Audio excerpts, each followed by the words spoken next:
नमस्कार। हमारे चैनल पर एक बारी फिर आप सबका स्वागत है।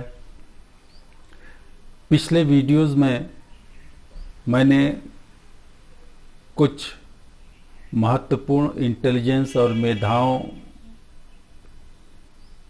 का व्यक्ति में पाए जाने के संबंध में चर्चा की थी, जिसमें मैंने linguistic intelligence, logical and mathematical intelligence और म्यूजिकल इंटेलिजेंस के बारे में बातें की थी। आज मैं आपके समक्ष बॉडीली किनेस्थेटिक, जिसको कि शारीरिक गतिक, और इंटरपर्सनल, जिसको सामाजिक प्रतिभा बोलते हैं, और फिर चित्रात्मक स्पेशियल विजुअल इंटेलिजेंस के बारे में बात करेंगे। सबसे पहले बॉडीली किनेस्थेटिक या शारीरिक गतिक के बारे में बात करते हैं। ये मेधा या ये इंटेलिजेंस जिसके पास होती है, उनका बॉडी और माइंड का कोऑर्डिनेशन बहुत ही अच्छा होता है। उनका पूरा कंट्रोल अपने माइंड के द्वारा, अपने मन के द्वारा, वो लोग अपने पूरे शारीरिक गतिविधि को बिल्कुल अच्छे से नियंत्रित और संचालित करने में सक्षम लोग होते हैं। ये विशेष प्रकार की प्रतिभा है जो कि व्यक्तियों में पाई जाती है। इसमें ये प्रतिभा जिसके अंदर होती है, उसकी फिजिकल एजिलिटी और बैलेंस उनका जबरदस्त होता है। इस तरह के लोग जो होते हैं, वो कुछ ऐसे विभिन्न प्रकार की जो भूमिकाएं हैं समाज में, उसके लिए वो बहुत ही उपयुक्त होते हैं।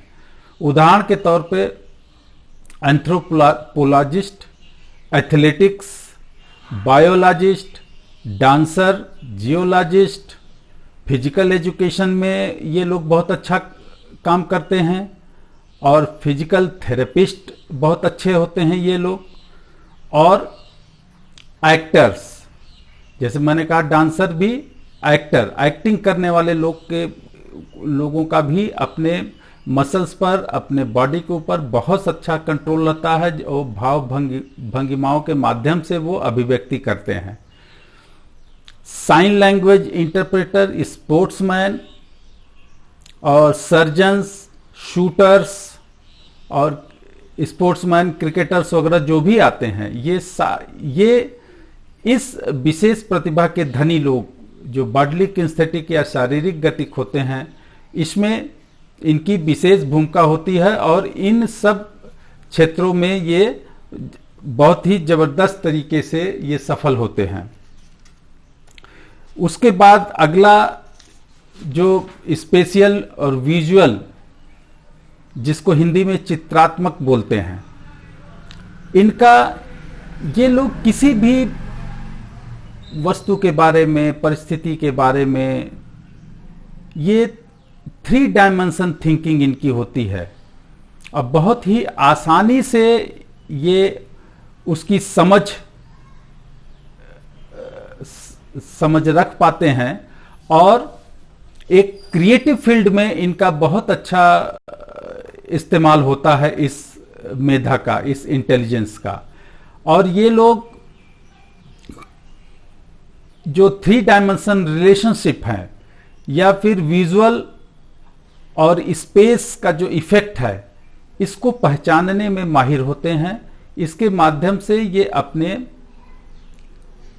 जीवन को बहुत सफल बना सकते हैं।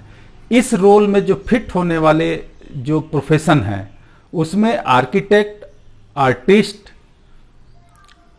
City planners, engineers, graphic designers, inventors, photographers, sculptures, painters, magician और पायलट्स, ये बहुत इस तरह के जो प्रोफेशन हैं, वो इस तरह के इंटेलिजेंस वाले या मेधा वाले इसमें बहुत ही अच्छा करते हैं, और अपने जीवन को बहुत ही मूल्यवान बनाते हैं। नेक्स्ट है इंटरपर्सनल इंटेलिजेंस, जिसको कि सामाजिक मेधा मानते हैं।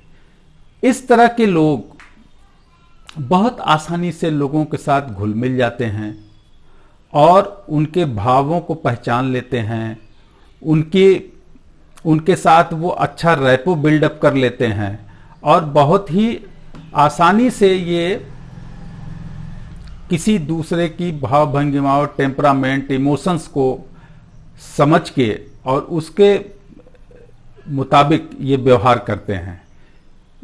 ये लोग अपने प्रोफेशन में विशेषतर advertising professionals, caregivers, coaches and mentors, counsellors, educators, health providers, mediators, politicians, psychologist, teachers, therapist और ट्रेनर्स, एक्टर भी इसमें शामिल किए जा सकते हैं।